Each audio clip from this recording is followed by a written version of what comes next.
अब किससे कहें और कौन सुने, जो हाल तुम्हारे बाद हुआ। इस दिल की झील सी आंखों में एक ख्वाब बहुत बर्बाद हुआ। ये हिज्र हवा भी दुश्मन है उस नाम के सारे रंगों की। वो नाम जो मेरे होठों पर खुशबू की तरह आबाद हुआ।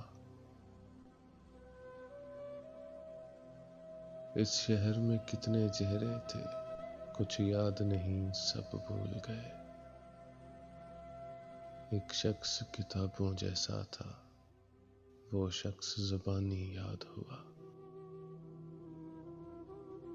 बेनाम सताइश रहती थी उन गहरी सांवली आंखों में। ऐसा तो कभी सोचा भी न था, दिल अब जितना बेदाद हुआ। अब किससे कहें और कौन सुने,